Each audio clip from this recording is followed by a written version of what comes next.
Felt that sting when someone looks right through you, dismisses your ideas, cuts you off mid-sentence, or simply treats you like you don't matter. And in those moments, the instinct is almost always the same. Tighten up, armor yourself, and start building the case. Why they're wrong, why you deserve better, why you should be respected. But here's a thought. What if their disrespect isn't about you at all? It's hard to hear that. Especially when your heart is pounding, your ego's bruised, and your mind is playing reruns of what just happened. But if we pause, really pause, we begin to realize something deeper. Disrespect is rarely about the person receiving it. It's almost always about the person giving it. And if we can hold space for that truth, even briefly, we begin to shift. From reaction to reflection, from defense to understanding. See, people show up in our lives like mirrors. Some reflect our light. Others show us the shadows we didn't know were there. And still others reveal their shadows, projecting onto us the parts of themselves they haven't yet made peace with. When someone treats you with disrespect, they're showing you a glimpse of their own internal world, their chaos, their fear, their feeling of smallness. And often it has very little to do with you. This isn't about excusing their behavior, it's about understanding it. Because when you understand something, you take away its power to control you. You stop internalizing it. You stop making it your identity. That subtle act of shifting from a why don't they respect me to what might be going on in them is incredibly powerful. It's not weakness, it's clarity. And it's important to understand, this doesn't mean you let people walk all over you. It doesn't mean you tolerate mistreatment. But what it does mean is that you don't let their dysfunction become your burden. You don't carry their projections into your sense of self. You don't allow their inability to see your value to cloud your own ability to live your value.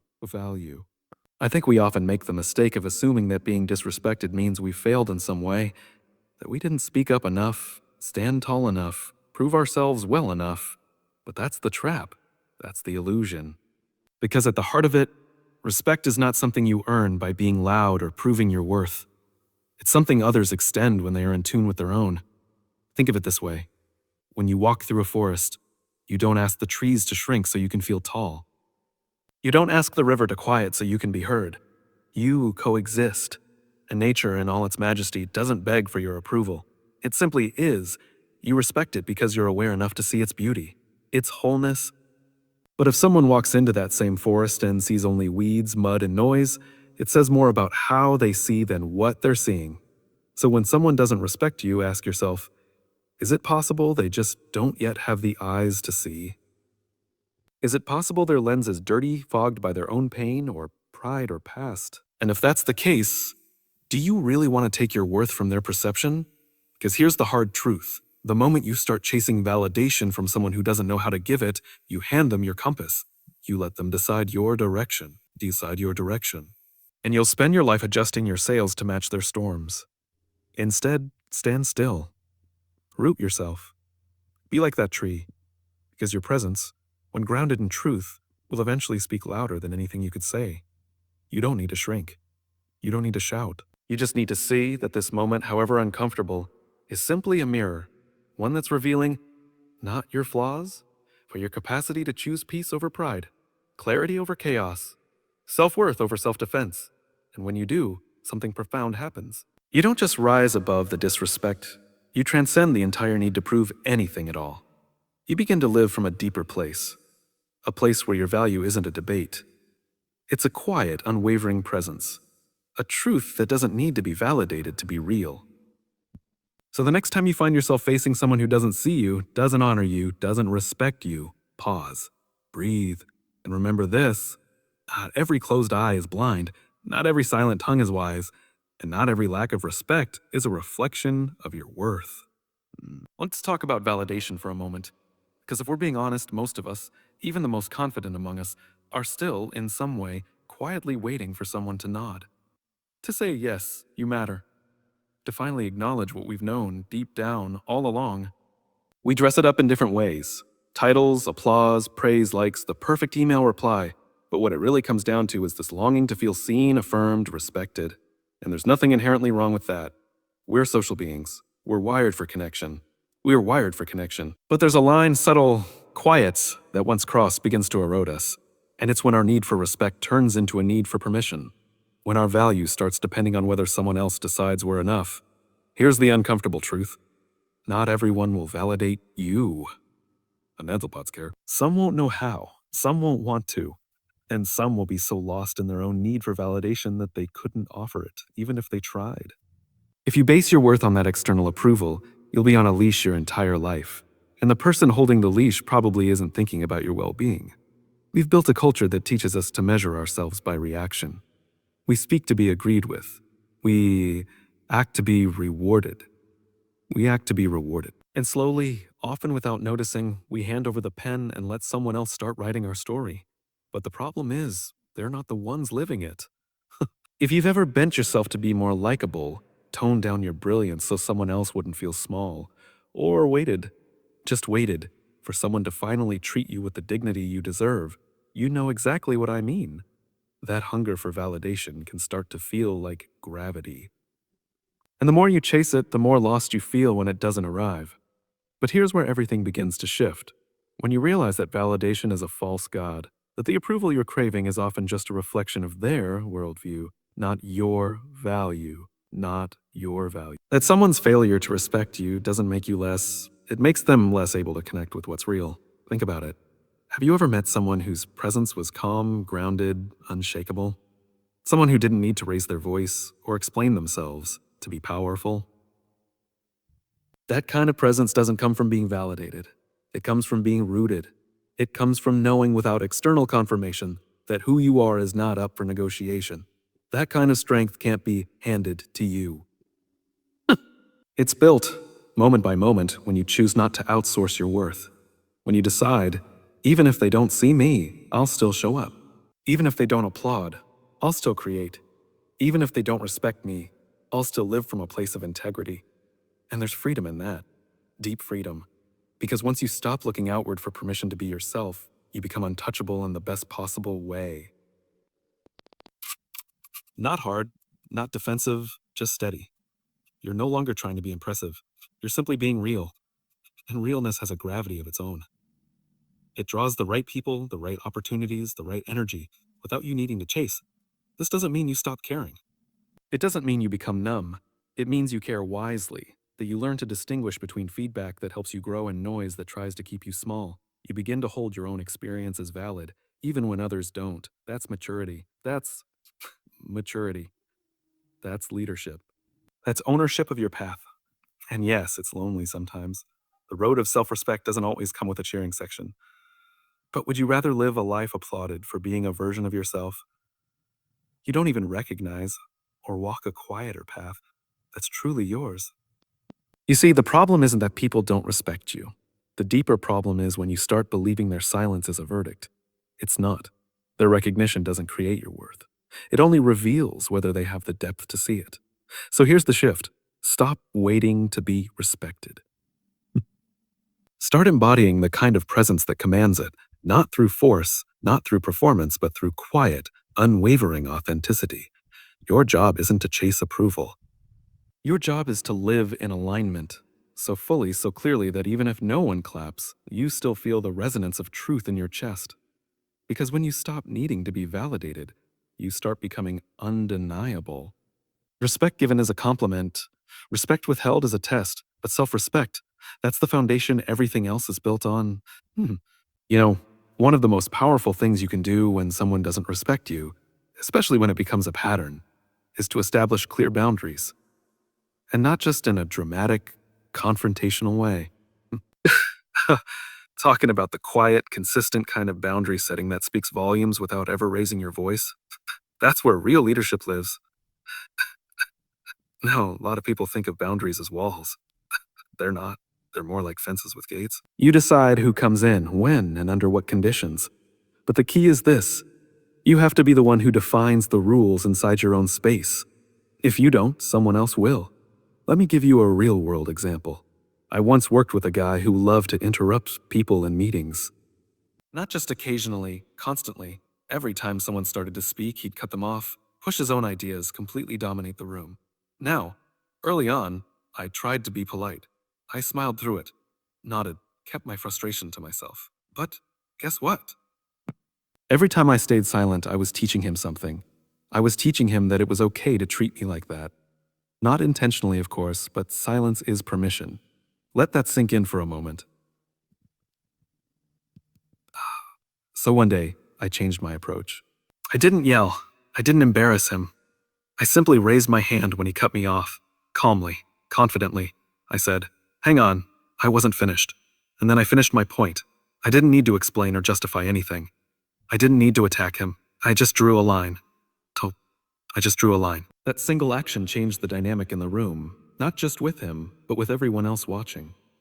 Because people pay close attention to how you allow others to treat you. And when you quietly stand your ground, you give others permission to do the same. Boundaries aren't about being harsh. They're about being clear. And clarity is kindness. You can respect someone and still say a no. You can collaborate without being walked on. You can support others and still protect your own space.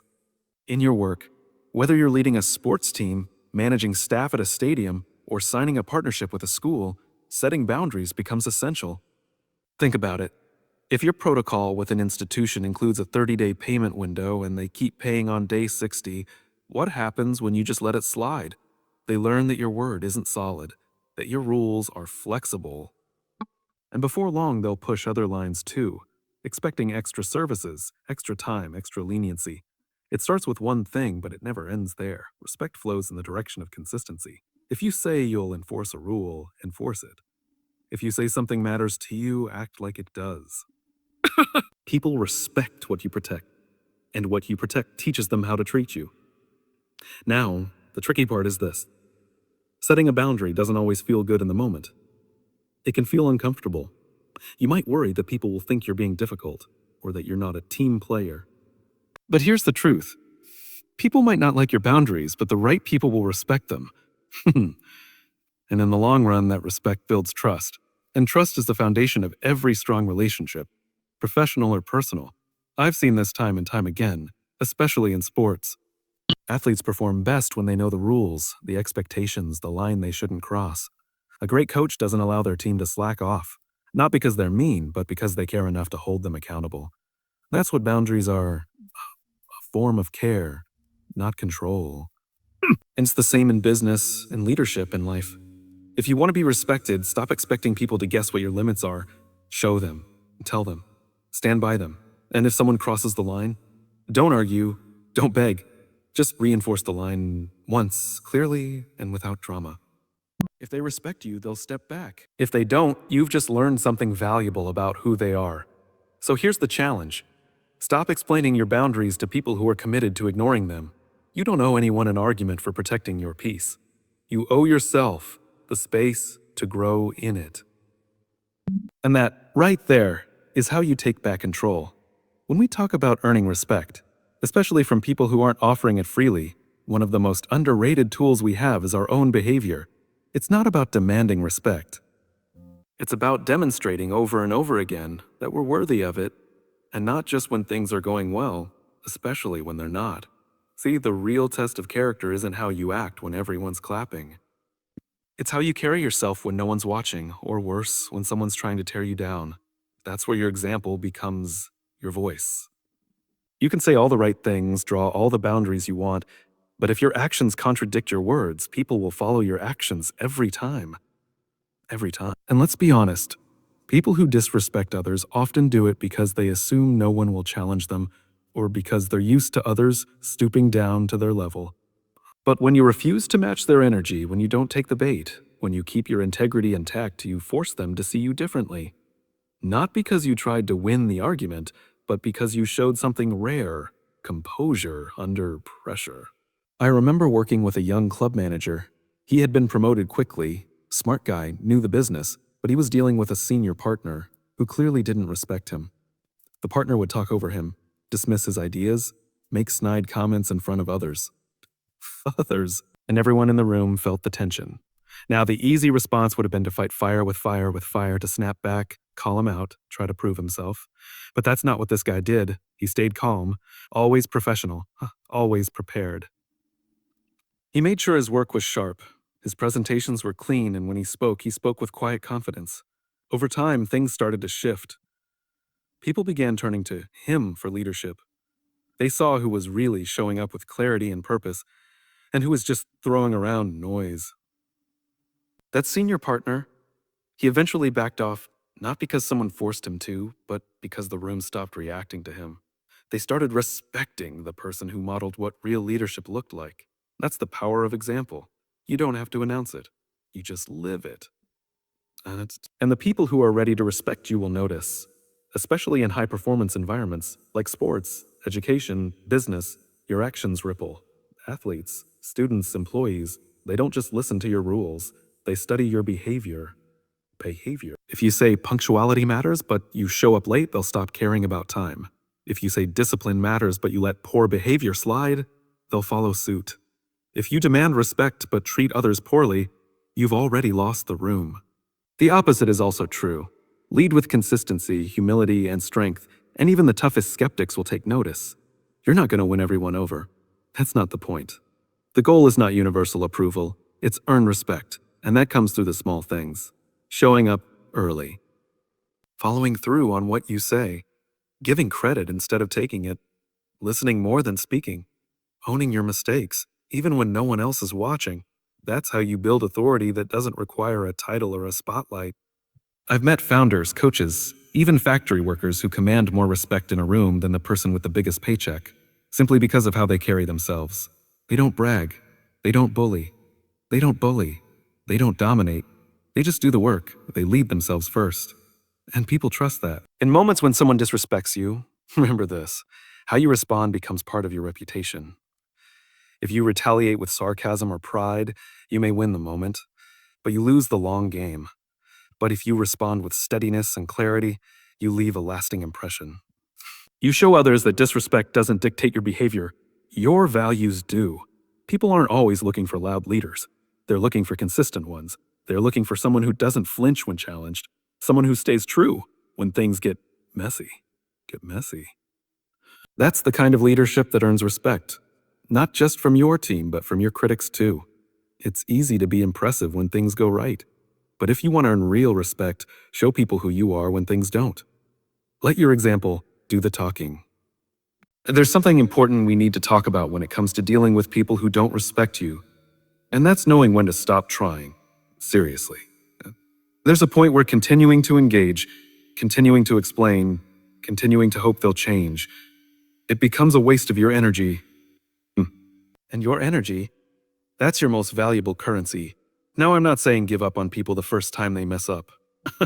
Respect isn't a one-time transaction. Sometimes people are unaware, sometimes they're dealing with their own insecurities, and sometimes a little clarity or boundary setting, like we talked about earlier, can make a big difference. But once you've been clear, once you've been respectful, and they still choose to minimize you, interrupt you, dismiss you, or cross the line over and over again, that's when it's time to stop investing. See, we've been conditioned to think that persistence is always the answer. That if you just keep showing up, if you keep proving yourself, they'll eventually come around. But the truth is, some people are committed to misunderstanding you. Some people need someone to look down on to feel tall. And if you're constantly chasing their approval or trying to win their respect, you're playing their game on their terms. That's not leadership. That's exhaustion. You have a limited amount of mental bandwidth every day. Between your family, your team, your goals, your obligations, there's only so much space. And every moment you spend obsessing over that one person who won't treat you with basic decency is a moment stolen from the people who do value you, the work that matters, and the progress you could be making. This applies everywhere, in business, in sports, in life. I've watched great leaders, great coaches, even great young entrepreneurs burn out because they're pouring all their time and energy into trying to fix one broken relationship, one toxic dynamic, one client, one colleague, one critic.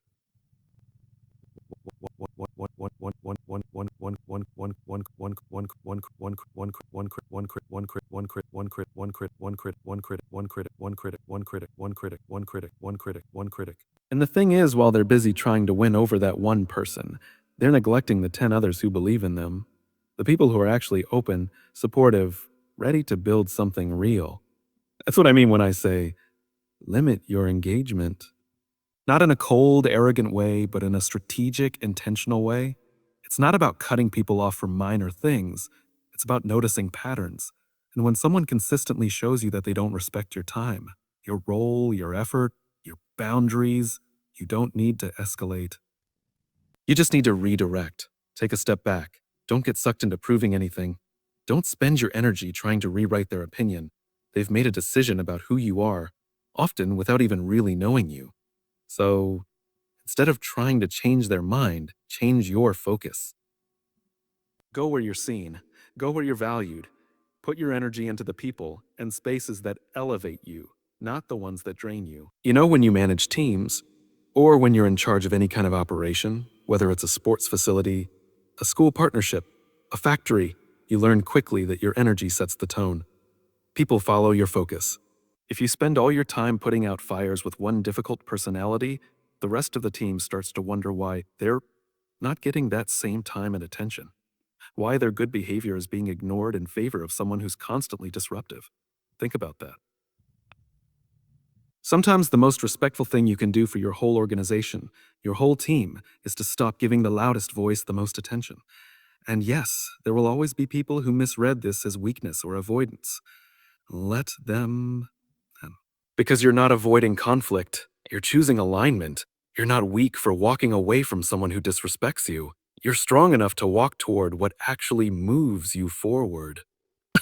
The beautiful thing is, the moment you stop chasing the people who don't respect you, you create space for better connections to show up. You start noticing the clients who do pay on time, the colleagues who show up prepared, the partners who listen, collaborate, and treat you like an equal. Like an equal. You start building a culture where respect isn't something you beg for, it's something you expect, and something you give back in return. And yes, that sometimes means letting go of long held relationships or partnerships that just don't serve you anymore. That's hard, but it's also necessary. Because trying to build something meaningful with people who don't respect you is like trying to build a house on sand. You can pour all the resources into it, but it'll never hold. So the next time you find yourself going in circles with someone who refuses to see your value, ask yourself this: is this a wise use of my energy? Or am I just trying to convince someone who's already made up their mind? You? The people who deserve your best are the ones who already recognize your worth. Choose where you pour your energy and let that be the standard. When we talk about dealing with people who don't respect you, it's easy to focus only on what you can do. Your boundaries, your behavior, your energy, your energy. And that's crucial. We've already walked through that. But there's one more piece that takes it even further, and it's this: you have to create an environment where everyone is expected to stand up for respect, starting with you but not ending with you. See, respect isn't just personal, it's cultural. It's something that either exists in the air around you or it doesn't. And if you're in any kind of leadership position, and I'd argue we all are in some form, you have the opportunity, and frankly the responsibility, to set the tone for how people are treated in your world. I've seen this in schools and clubs and business meetings. Someone speaks up, they get shut down or mocked, and no one says a word. Not because they don't care, but because they're not sure they're allowed to challenge the tone. But what happens when one person, just one, raises their hand and says, "Hang on, let's hear them out"?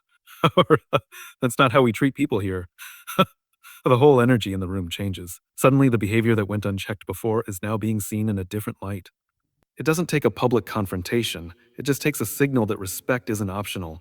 It's the baseline. Now, the only way that kind of courage becomes common is if the culture allows it, better yet, expects it. And that starts at the top. If you want people to feel empowered to speak up when someone is being disrespectful, they have to see that doing so won't cost them credibility. It will earn it. That means modeling it first. If you're a manager and someone on your team is being dismissed or talked over, you step in, not with a scolding, but with support. "Hold on, I want to hear what she was saying." That one sentence can tell the entire room what kind of standard you're here to uphold. If you're a coach or club director and you notice a teammate rolling their eyes at another player or mocking a mistake, you don't let it slide, not even once. You call it out, not to shame, but to teach. We don't talk to each other that way. Everyone here earns their place by showing respect. Because here's the truth: If we only protect ourselves from disrespect but allow it to continue around us, we're not actually changing anything. We're just creating a bubble. But when you build a team, a staff, a company culture where respect is the norm, you make it almost impossible for disrespect to thrive. It becomes the exception, not the standard. And the benefits of that kind of environment, they ripple fast. I've seen young athletes in poorly led clubs who start out full of fire and confidence, but after months of being ignored or talked down to, they shrink. Their performance drops not because they lack talent, but because they no longer believe their voice matters. Now compare that to a player who walks into a team where their ideas are heard, their effort is acknowledged, and even their mistakes are met with patience. They grow fast. They grow fast. They show up with energy. They take ownership. And they do the same for others. That's not just good coaching. That's how great cultures are built. And it's not limited to sports. This applies in offices, classrooms, partnerships, factories, everywhere. When respect becomes a shared value instead of a personal hope, everything changes. People collaborate more openly. Feedback becomes more constructive. Conflict doesn't disappear, but it becomes healthy, not hostile. But let's be honest, it takes intention. You have to talk about it. You have to make it part of the conversations you have with your team, your staff, your clients, your students. You set expectations early. Around here, we listen. Around here, we support. Around here, we treat each other with dignity. And then this part is critical. You hold people to it. Even the high performers. Even the ones who bring in money. Even the ones who mean well. Because once you start making exceptions, your message becomes negotiable. And respect is not negotiable. Not in a high-performing culture. Not in a healthy one. Now, some people won't like that. They'll push back. They'll say you're being too soft or too politically correct or too idealistic. But those aren't the voices you build a strong culture around. The people who belong in your world will rise to meet the standard. And the ones who can't, they'll eventually opt out. That's okay. Because you're not here to make everyone comfortable, you're here to make the culture strong. And when people know they're in a space where disrespect has no home, something beautiful happens. They stop tolerating it everywhere else, too. They bring that strength into their other relationships, their families, their future workplaces. That's how change spreads. Not from one person doing everything, but from each person doing something. So don't just protect yourself from disrespect. Teach others how to protect themselves, too. Because when everyone stands for respect, no one has to stand alone.